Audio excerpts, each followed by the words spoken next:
You know, we talk a lot about young people today and what they're not, but what about what they are and what they could be? And that's really what it's about. I talk a little bit differently, so I'm a corporate sponsor now, so I have to. You're a brand. You know, once I get under a light and a microphone, it has sort of an HBO tone to it to me, and I have to remember that.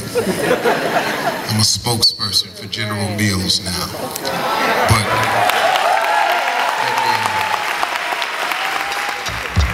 good evening. And welcome to our town hall.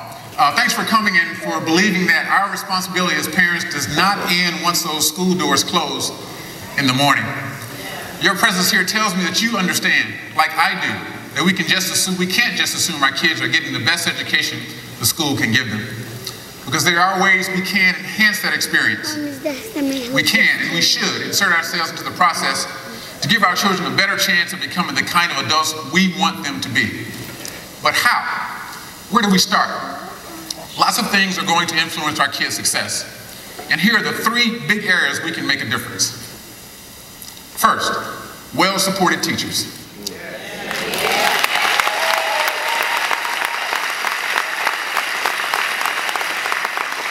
The second way we can make a big difference in our kids' education is by rallying community involvement. That's right. Now, I'm proud to say that General Mills is committed to the community and takes an interest in education. And I say that not as an employee, but as a parent to my kids, Chase, Dylan, and Peyton. In addition to teacher support and community involvement, the third factor that can make or break a child's education is whether or not your school has good and appropriate resources. This is why I'm so excited about what General Mills is making possible tonight. Because if you are not able to read well, you can't open any of the doors, pull any of the levers that you need to pull to become a self-sustaining contributor to your family and to your community. You know, I think sometimes, Steve, parents are intimidated by the system. I have to tell you, early on, probably I was. What am I going to say to a teacher? When I joined Essence, I hadn't gone to college. I didn't think I could have a proper dialogue, or maybe I didn't even know what to ask. And I felt that the teachers certainly knew more, you know, about what they should be doing than I did. And do you think, Chili, that a lot of parents are intimidated by the system, by highly educated people?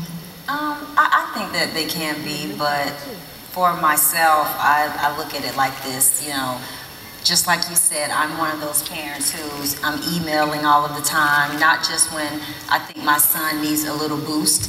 You know, I'm like, okay, what's the next lesson plan? You know, can Tron meet with you? Can I meet with you? What can I do to help, you know, further his education? And teachers do look at that. Just because somebody is an authoritarian doesn't make them the authority. So you have to really understand that, yes, they are the teacher, but you have to be as engaged as you possibly can and not be intimidated, and just understand that. You know, my mom always says that your children take things just as serious as you do. So if you don't give a lot in that area, they don't see the need in being as involved. And me being a working mom, a young mom, I prioritize. There are things that I should be the only sacrifice, not them. So they shouldn't have to not see me be involved in schooling because I'm trying to aspire to do something as far as work is concerned. What I hear the most is, I was busy. I had to make the money. I had to do certain things, you know, because we're facing hard economical times for most people. So for me, I think one of the key elements also is prioritizing. My children are my first priority. That's right. And their education is important enough. That's right. That if I don't make it to certain things that are for me, everything that I do is ultimately about them. So the sacrifices for me don't even feel like sacrifices. Right. So I think when they see us serious about their education and the things that they need, and Box Stop for education, I keep it fun. You know, kids have to be engaged in the classroom setting, but at home as well. When we collect box tops, we do it together. But he knows you're a phenomenal father. How have you advanced your children without annihilating them?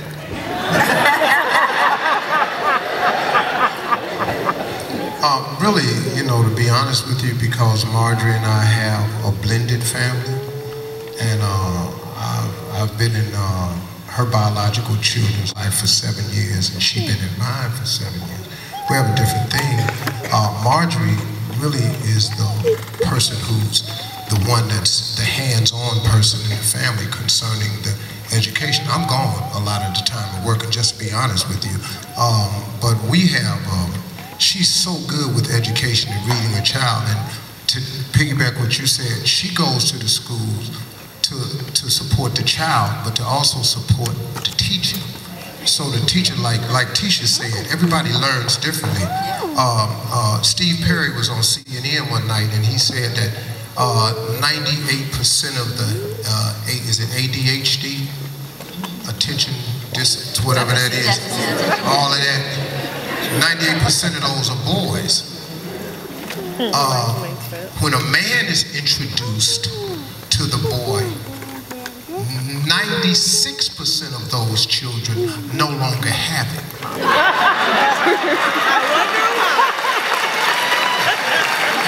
Steve Perry just taught me this in my mentoring camp.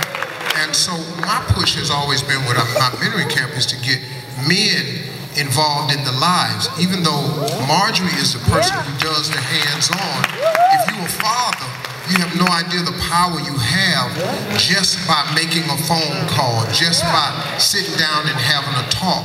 Because our son, who attends Morehouse right here, was diagnosed that way at a school in Atlanta, in a high school in Atlanta. They diagnosed him that way. They diagnosed him on Friday.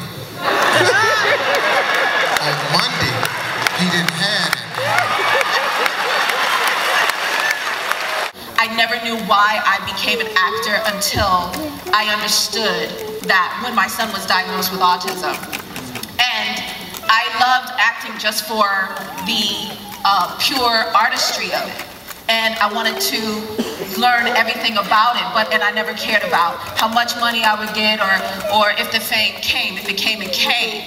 But when he was diagnosed with autism, it made me go, oh, that's why I tried to excel as an actor, so that I could give him the gift of emotions. This was the reason why I was an actor, so that I could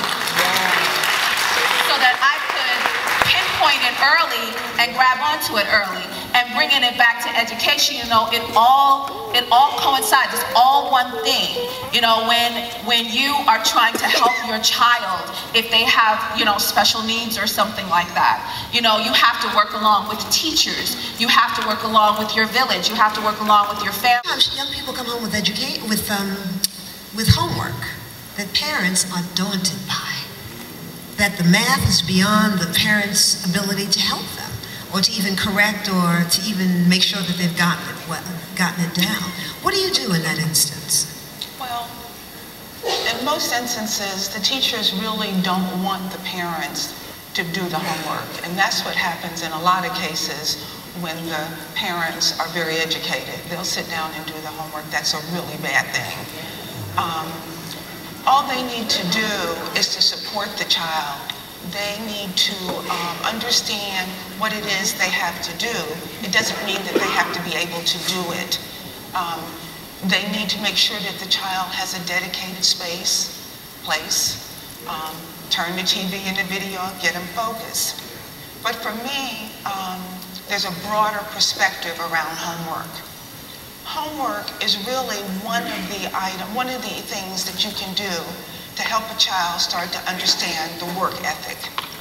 They come home, they have a dedicated time, they begin to understand what work is really like. The other thing is that it begins to help them know what they're capable of doing on their own. In this world, we've got to be able to function on our own. We can depend upon others, but in the final analysis, it's about what we can do for ourselves. And as parents, one of the ways that you can do that is to help them do homework. I've just been looking at some research, and they basically said that if you want to master a skill, it comes out of Malcolm Gladwell's book, The Outliers. you have to work 10,000 hours to master that skill. If you want your child to succeed in school, they're going to have to put hours in learning at home. It doesn't have to be book learning. It can be some of the experiences that these young ladies have described about spending time talking to your children, teaching them how to negotiate, how to ask questions. And I'm going to close this because I could go on about the benefits of homework other than just the academic learning. Thomas Edison, I read a quote that Thomas Edison said, to create something wonderful or to develop something is really 1% inspiration and 99% perspiration. And so you keep that in mind as you're working with your children. You have to put in the perspiration.